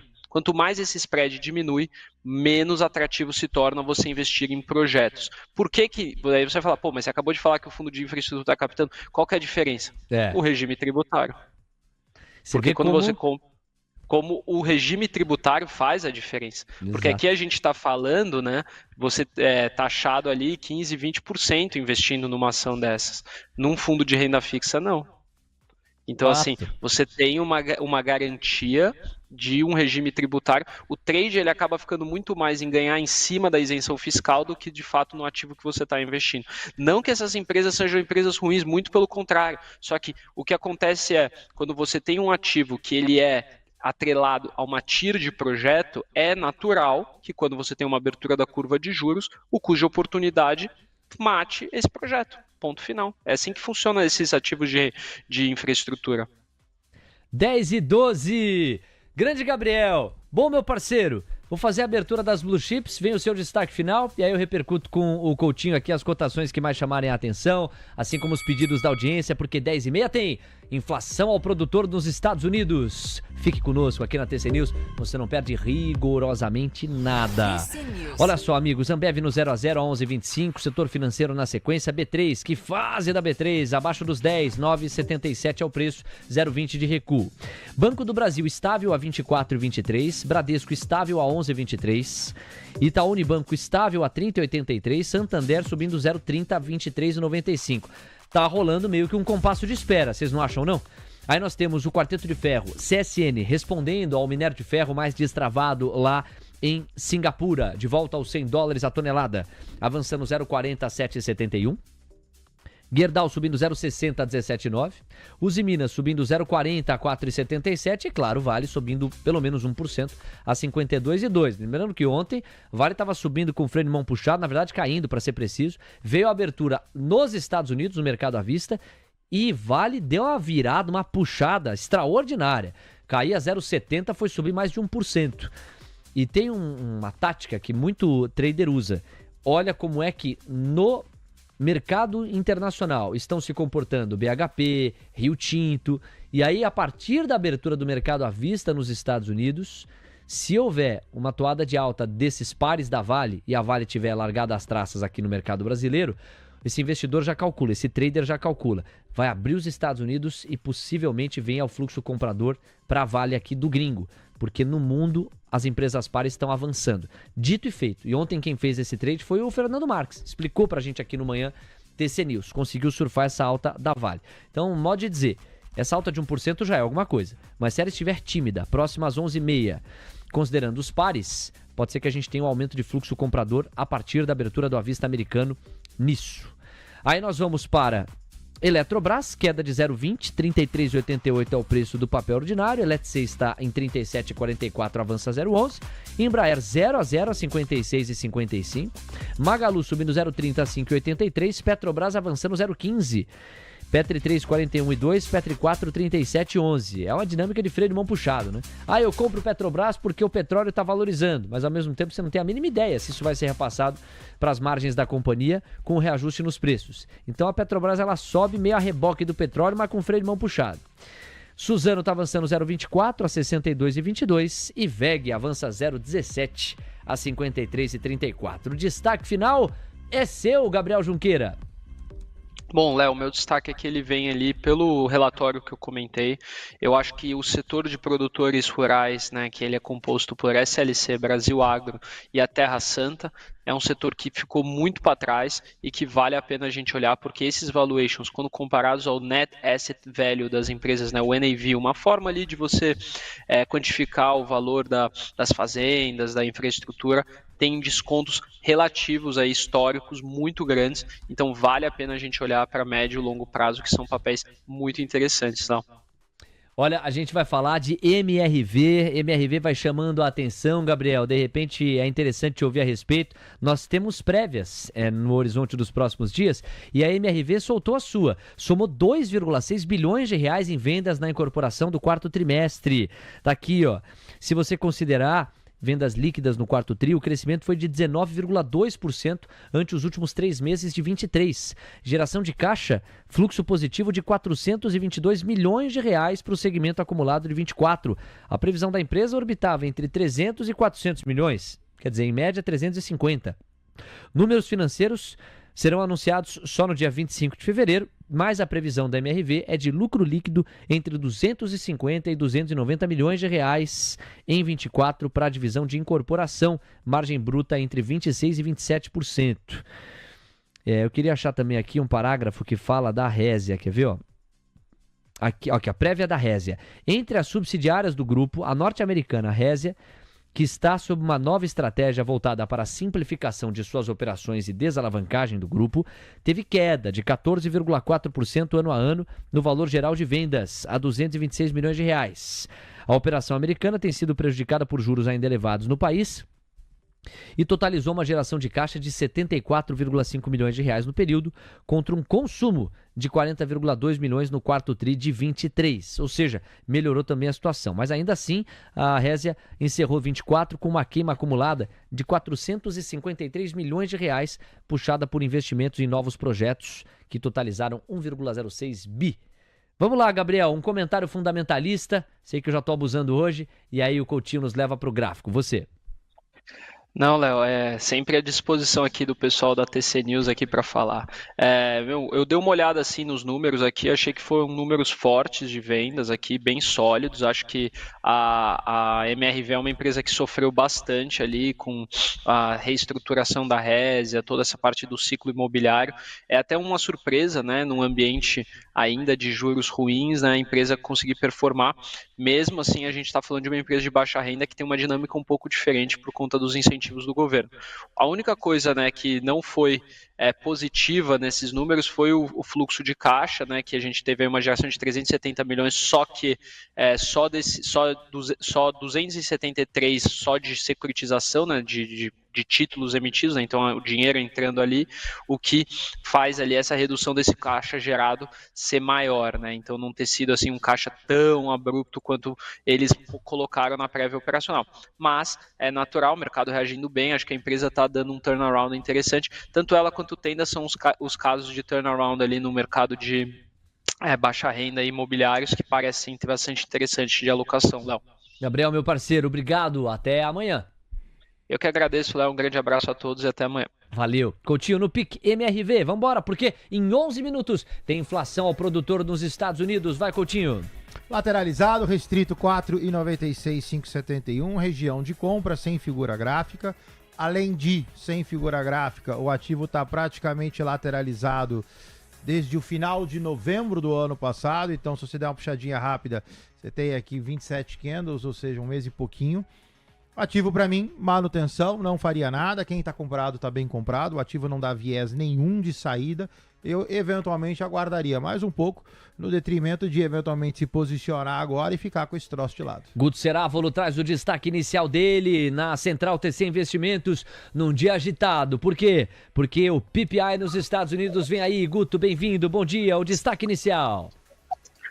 Bom dia. Vamos lá, pessoal. Quero chamar a atenção aqui, ó. Vale 3, todo mundo quer comprar um pouco de Vale 3, só que não tem nada, não tem um ponto, né, fazendo um ponto gráfico, mostrando uma reversão, mas todo mundo comenta que está barato. Tem aqui, ó, esse gráfico aqui, mostra todos esses pontinhos aqui, são os dividendos, paga próximo aí de 7, 8% ao ano, então todo mundo gosta, tá? Então eu vou mostrar uma operação para vocês, não é sempre que aparece, tá? Mas é uma coisa que eu quero chamar a atenção para vocês, que isso aqui é extremamente técnico. Olha só, Léo, se você compra uma put, um seguro para um ano, você calcula esse seguro próximo de 10%, você imagina que um seguro de uma put para 2 anos seria próximo de 20%, certo? Não, não. Ele é mais barato. Olha só, quando a gente fala de modelagem financeira, principalmente com essa taxa de juros, lá na Lua, o RO, né, que é a grega que fala da taxa de juros, de como ela atua, tá, na precificação, ela come o preço. Então, olha só, vou mostrar para vocês aqui uma operação, tá? Eu estava procurando aqui fazer um capital protegido para a turma entrar tranquilo, procurei para um ano e olha só, Para um ano você tem 4,38, você faz essa operação, tá, com 0,26. O que eu estou falando? Comprar ação, comprar Vale X560, tá, que é para dezembro 25. Tá de strike 56,04. Eu botando aqui 27 de vol, que está praticando agora, está dando 4,38. Só que olha só que interessante. Quando eu pego para 2 anos, eu estou falando de dezembro 26, ou seja, você vai entrar em Vale, você vai ficar com capital protegido. Tá? Quando eu falo capital protegido, é o seguinte, turma. Comprou ação, comprou a put, tá? Você vai exercer o seu direito a 56,56.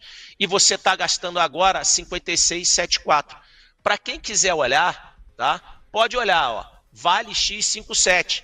Tem pedra, tá? Tem oferta lá, não precisa nem ficar batendo, ó.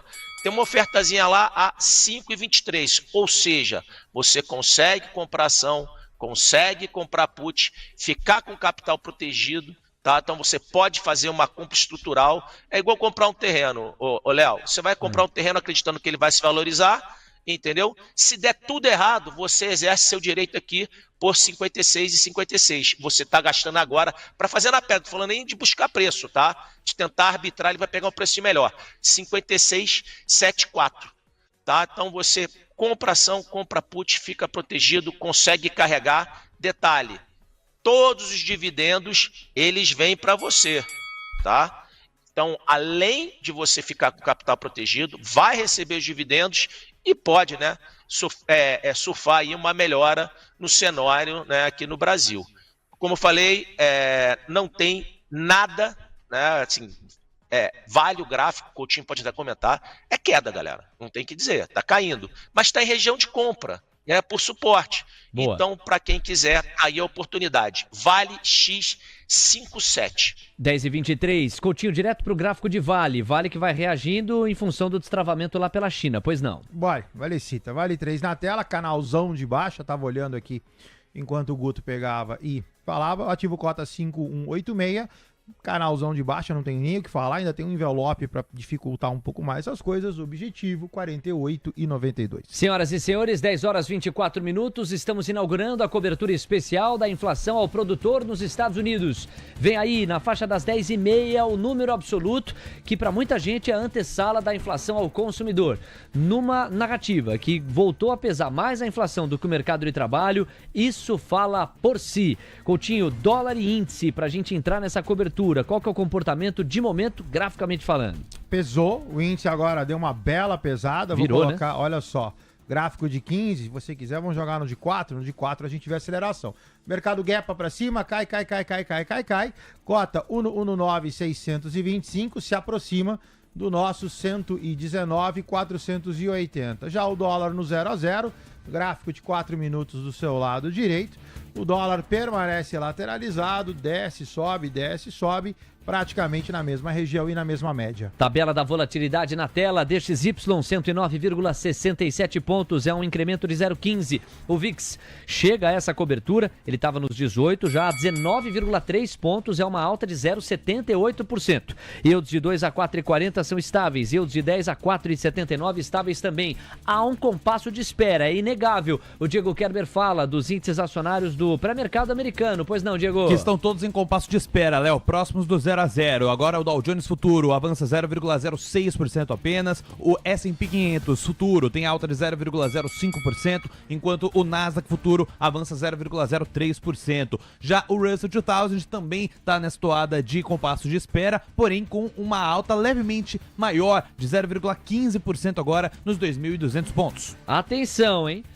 O índice está pesando, mínima de novo, já estamos de volta aos 118.700 pontos. 0,23% de recuo para o Ibov no mercado à vista, o dólar cai 0,40, vai depender muito desse PPI. Direto para 7 magníficas. Tesla vai subindo 1% no pré-mercado, Amazon 0,30%, Meta cai 1%, Google 0,40%, Nvidia sobe 1%, Apple está estável, Microsoft também.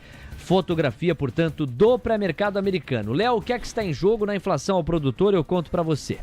Vamos lá calibrar as expectativas. O que é que hoje pauta o mercado? A expectativa é de que a inflação ao produtor desacelere em dezembro. Foi registrado 0,40 de PPI em novembro. Espera-se que nós tenhamos 0,30 e não 0,40 em dezembro. Então nós sairíamos de 0,40 em novembro para 0,30 em dezembro. Uma leve desaceleração. O núcleo deve permanecer em 0,20. O que era o núcleo mesmo, Léo? Era na cesta de produtos monitorados na inflação ao produtor, produtos e serviços, você exclui o que tem mais a ver com energia, alimentação. Na base anual, o dado cheio deve vir em 3% e o núcleo em 3,8%. Portanto, vai se organizando em relação aos consensos para você não se perder aí do outro lado, tá? Desaceleração na base mensal de 0,40 para 0,30, é o que se espera, 0,30. E na base anual, 3%. Pensando em núcleo, ele deve se manter estável em 0,20 na base mensal e na base anual 3,8%. Este é o cenário. Se nós tivermos números absolutos mais fortes do que estes, mais salgados do que estes, o mercado tende a dobrar a aposta num menor espaço para o Fed cortar juros, o que por sua vez vai exigir mais realização no curto prazo. E aí o apetite pelo risco a nível global deve diminuir, sofrem bolsas. Nós temos também liquidez global tendendo a diminuir, sofre Bitcoin e sofre ativos financeiros ou sofrem ativos financeiros no geral. O oposto é verdadeiro. Se vier uma inflação mais fraca do que essa, aí a narrativa já vai começar a ficar bonita. É aquela coisa do o mercado de trabalho está quente, mas tem ganho de produtividade, porque a inflação está controlada, está melhor do que se imaginava. Aí é aquele gabarito que tende a sustentar o apetite pelo risco a nível global e desembarcar, pode ser o início de um desembarque, já que o CPI é mais importante do que o PPI e vem amanhã, pode ser o início de um desembarque das realizações que a gente viu desde sexta-feira nas bolsas americanas. E se vier em linha, Léo? Bom, se vier em linha, volatilidade você vai ter garantida, natural, né? Mas, por outro lado, o mercado, se tiver eficiência, já está colocando no preço o consenso, né? Geralmente é assim. Então a gente deve ter algum tipo de dúvida, porque tem sempre gente que espera o dado para se posicionar, mas devemos ter menos aflição do que um PPI mais salgado e menos conforto também do que um PPI mais tranquilo. São 10h29. Atenção, galera, tá chegando a hora. Calendário econômico chamando a atenção para mais de 2.100 pessoas. Meu abraço na audiência. Você que está aí do outro lado, aproveita para seguir lá no Instagram, nossa nova conta. Assim que sair o dado, depois que você operar, vai lá no @oficialtcnews, está fixado no chat. Vai girar o relógio, a repercussão imediata você vai conferir. Ao vivo aqui com a gente. Pesa muito a inflação ao produtor diante da nova toada que tem guiado os mercados para se pensar Estados Unidos com mais inflação.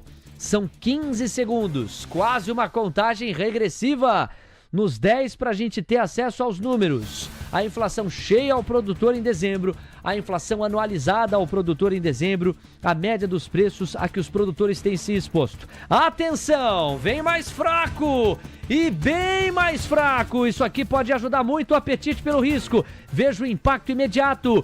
O DXY ameaça perder fôlego e perdeu 109,500. Os yields de 2 começam a fechar. 3 pontos base a menos. Yields de 10 também. O VIX já ameaça se despedir da faixa dos 19 pontos. São os primeiros movimentos e reações aos seguintes números. Inflação ao produtor americano no cheio do mês de dezembro apresenta 0,20%. E não 0,30% ou 0,40%, 0,20%.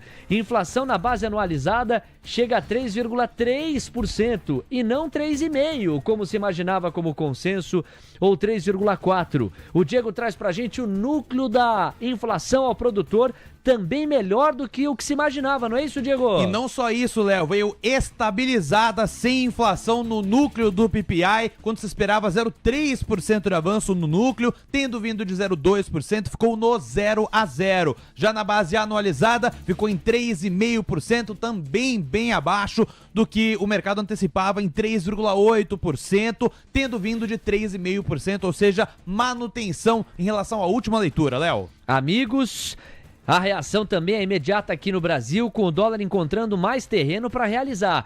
0,58% de recuo, chegamos a R$ 6,084. O Ibovespa Futuro está avançando 0,12. O Ibov, que estava se despedindo dos 119 mil pontos, que havia revisitado a faixa dos 118.700, recupera os 119 mil. E a curva de juros aqui no Brasil, que estava estável, passa a desidratar de 3 a 4 pontos base em toda a extensão.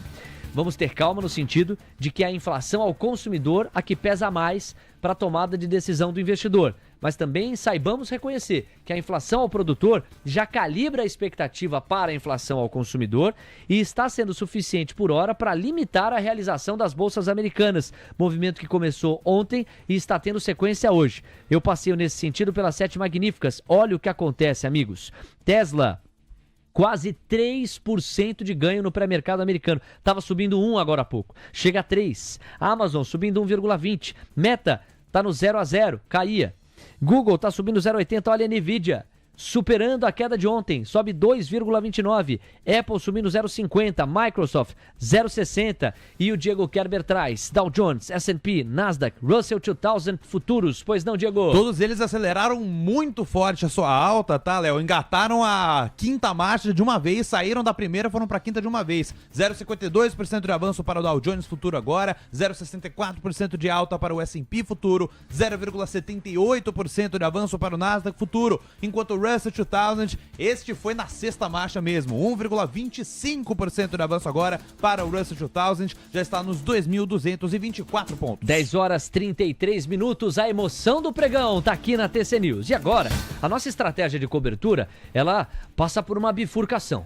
O Diego vai para um lado, eu e o Coutinho vamos para o outro. O Diego vai atrás do release da inflação ao produtor para que a gente examine qualitativamente o que o documento nos revela. Enquanto que o Coutinho e eu vamos com a fotografia dos índices e a organização gráfica dessa cobertura especial.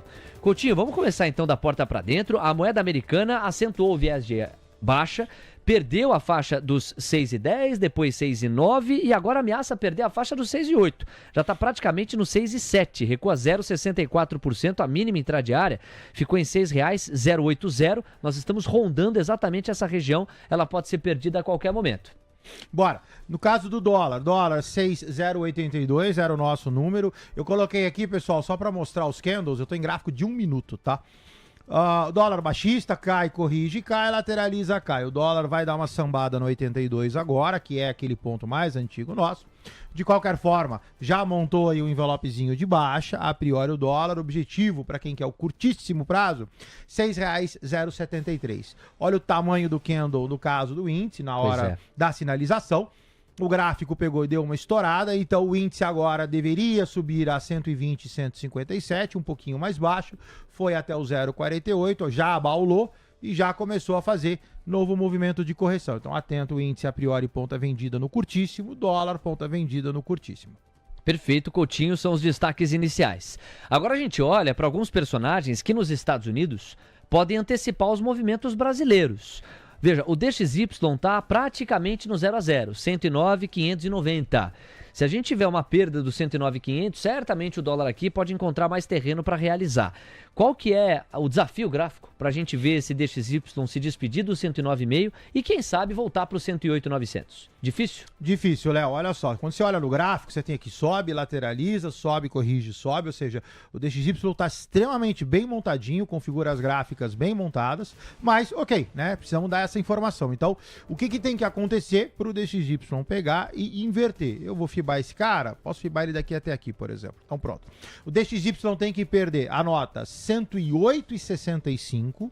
A partir desse ponto para baixo eu perco o meu pivôzinho de alta e aí isso só vai sacramentar a 107,75. 10 horas 35 minutos. Coutinho, agora a gente tem que olhar para os yields de 10 anos nos Estados Unidos, porque vários dos ativos brasileiros, para não dizer do mundo, dependem justamente desses títulos, os títulos de 10. E eles estão recuando 1 ponto base e meio. É natural que nós tenhamos uma empolgação contida, tanto porque precisa esperar a inflação ao consumidor amanhã, quanto porque ela, no racional do Federal Reserve, pesa mais. Então você soma o compasso de espera a um dado que se sobrepõe em relevância ao que acabou de sair agora. Então é contida a realização, o fechamento da curva de juros dos Estados Unidos. Mas convenhamos, né? A inflação ao produtor poderia ter atrapalhado. Ela não está atrapalhando quem quer apetite pelo risco. Ela está ajudando quem quer apetite pelo risco. O fechamento é próximo de 1 ponto base e meio. Há pouco era próximo de 3 pontos base. Então já metade do fechamento se perdeu nos últimos minutos. Ainda assim, uma curva de juros para baixo. Os yields de 10, Coutinho, estão em 4,77. É esse o retorno médio anual. E o gráfico? Sobe, lateraliza, sobe, passou 4,73, que era a nossa máxima. A máxima do FIBO agora está pertinho dela, a 4,82. Só que não dá sinais que vai, né? Ou seja, bateu numa resistência, eu imagino uma correção. Por enquanto, bate e lateraliza. Então, esse cara não mostra sinais de deterioração, pelo menos por enquanto. O que você defende, no fundo, com base no gráfico, é que ainda é cedo para a gente pensar numa mudança estrutural de direção para os yields de 10 e yields dos quais dependem tantos ativos pelo mundo. É isso, o CPI de amanhã é que pode, de repente, confirmar a tese segundo a qual, apesar do mercado de trabalho americano estar forte, a inflação está controlada, o que cheira a produtividade. É só o começo. O Diego, em instantes, vai trazer para a gente mais aprofundamento qualitativo da inflação ao produtor. A gente já está em contato para isso. Deixa eu agradecer os mais de 2.200 telespectadores que nos prestigiam nesse dia 14 de fevereiro. Cobertura quente de mercado é aqui na TC News. A emoção do pregão garantida. E eu agradeço também aos comentários, aos incentivos que vêm do nosso chat. Meu abraço no Aurélio Moreira, no Supimpa, também no João Paulo Oficial, no glorioso Kleber Neves Nogueira, valeu Kleber, a Clare Abreu, também o Patrick Assis, Rodrigo Milan, o Kitar, também o glorioso Savan Fará e o Juliano Ramos. Valeu Patrick Assis também, o Sabedoria Infinita. Valeu, obrigado pelo carinho de vocês. Coutinho, falta a gente falar de Bitcoin. O Bitcoin tende a se beneficiar de um dado mais fraco de inflação, porque um dado mais fraco de inflação sugere vida um pouco melhor para o Fed, que por sua vez ajudaria a liquidez global cortando juros. Vamos ver, a gente tem 96.500 dólares. Tenho a impressão de que foi uma mexida lateral, longe de uma disparada que possa devolver o criptoativo à faixa dos 100 mil. Ele vai esperar para destravar mais, a depender do CPI amanhã, né, Coutinho? Olha só, no caso do Bitcoin, cai, lateraliza, cai. Então assim, o Bitcoin permanece no seu contexto baixista. E aí é importante esclarecer, né, até porque um ouvinte fez aí um comentário no chat, que assim, eu digo que ele é baixista dentro de um contexto. O Bitcoin subiu, exemplo, de 91 para 96, são 5 mil dólares de upside. Ok, só que quando eu faço as análises, eu faço elas num panorama um pouco mais conservador e um pouco mais longo. Então, ok, o Bitcoin pode, não tem problema nenhum em subir até 101 mil dólares, ou seja, subiu 5, vai ter que subir mais 5 para chegar no 101 e continuar baixista. Então, aí tem um trade-off de como você monitora e mantém as suas posições. Então, fique atento. Quem está comprado em Bitcoin, o Bitcoin segue lateralizado, faz aqui uma leve reversão, só que, novamente, o contexto do instrumento no geral é para baixo. Coutinho, são 10h39 e nós vamos fazer o seguinte, ó. Agora, o Ibov perdeu todo o ímpeto de alta que chegou a ter no curto prazo. O que cheira aquela oportunidade de algumas pessoas que estavam querendo sair terem achado. É gente que estava com posição querendo realizar e estava esperando alguma empolgação para conseguir liquidez para tal. Nós temos 118.621 pontos. A fotografia do Ibov nos coloca de novo na mínima intradiária. E olha, Vale, por exemplo, não está conseguindo segurar, está avançando 0,25% a despeito do destrave de China pontual, reconheçamos, mas houve um destrave, e também do minério de ferro. E exceção feita a Banco do Brasil e Vale, que ainda se segura, todos os papéis blue chips estão no vermelho, hein? Para não dizer que todo Santander está no 0 a 0. Mas Petrobras virou, o setor financeiro como um todo na marcha ré, você tem Magalu caindo 0,17%, Gerdau também, ó, do quarteto de ferro, só Vale a duras penas consegue 0,20% de alta. Pano de fundo ainda muito complicado para a Bolsa Brasileira, Coutinho. Bora, olha só, pessoal, coloquei Ibov e índice do seu lado esquerdo. O índice já está decretado, né? Então, assim, acabou aquele envelope de baixa, cai, lateraliza, já bateu ali em 119,480, mínima 119,430. Então, agora a gente já vai começar a falar mais repetitivamente de índice a 114,600. Esse é o objetivo. Ibovespa, a mesma coisa, cai, lateraliza, cai. Estamos só aguardando o Ibov a 118,403 para começarmos a falar de Ibov a 114,140. 10h41. Bom, é o seguinte, amigos, o Alex Martins está chegando em instantes e com ele eu vou repercutir o release da inflação ao produtor. Só uma dúvida, o nosso Guto Cerávolo, ele ainda segue na ponta da conexão, ele tem um destaque final. Guto, se você conseguir relacionar com o que aconteceu nessa cobertura da inflação ao produtor, que vai continuar, fica ótimo na medida em que não foi suficiente para destravar a Bolsa Brasileira. É um dos comentários que eu vi aqui no chat, me parece que foi o Kleber. Pode vir a notícia boa que for da porta para fora. O pano de fundo ainda é muito desafiador para a gente pensar a Bolsa estruturalmente no Brasil. Vamos lá, Guto, o seu destaque final. Boa. Vamos lá, pessoal. Eu queria agradecer, ó. Parece que tem ouvinte em todo lugar. Olha lá, saiu um negócio, turma. Olha que interessante. Tem gente lá que eu falei para você, não precisava nem pescar muito, né? Botar para pescar, ó. Começou a sair liquidez, teve negócio aqui a 3,90. Alguém escutou a gente, hein, Léo? Legal, esse aí fez a operação, comprou Vale e comprou o seguro bem mais barato. Turma, assim, ó, eu vou ser bem sincero com vocês. Essa operação, quando a gente fala capital protegido, tá? Quero deixar bem claro para vocês. Existe perda. Qual é a perda? O custo de oportunidade. Estou falando de uma operação de 2 anos que você pode pegar essa grana e colocar numa renda fixa, né? Então essa operação ela é lucrativa, né? Se estiver acima, né, de 30%. Estou pegando aqui o Faca 27, está na casa aqui de 15,30, né? Então a gente está falando de uma, botar aí, vai, 30%, conta redonda, 30% em 2 anos, tá? Então, turma, olha só, vale a pena sim, tem muita oportunidade e operação, galera, para entrar no mercado é para entrar comprando put. A gente nunca sabe quando começa o processo de acumulação, né? Para quem não sabe, teoria de Dow, o mercado cai, né? Vem o pânico e aí o capital inteligente começa a comprar e a segurar o mercado, começa a vir a lateralização. A gente não sabe quando isso vem, mas começa a abrir boas oportunidades. E as oportunidades estão aí, Vale é uma delas. Sempre indico para vocês, qualquer ativo que vocês forem fazer, compre ação, compre uma put junto, vamos se defender, porque a bolsa está para baixo. É isso, a real é essa. Se o pano de fundo estrutural da Bolsa tá para baixo, ou protege.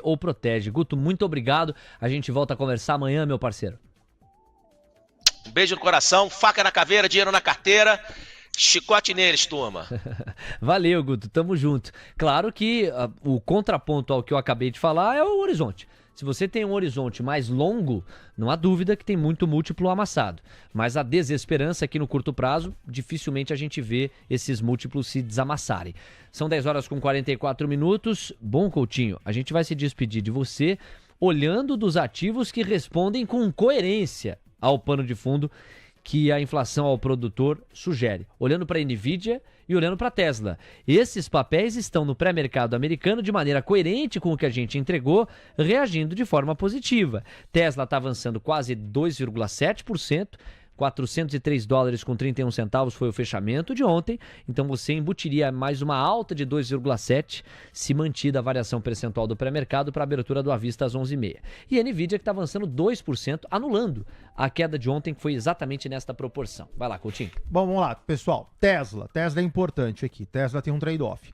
Olha só, quando eu olho Tesla no longo prazo, ela é altista. Sobe, corrige, sobe, pianinho, pivôzão. Quando eu olho Tesla no curto, eu tenho o quê? Cai, lateraliza, cai. Então fica atento que Tesla, apesar da alta e desta montagem, eu tenho uma figura de convergência, né? Eu tenho fundo subindo e tenho topos descendo. Então Tesla não está na melhor figura, atento quem está posicionado em Tesla, porque o curto é baixista.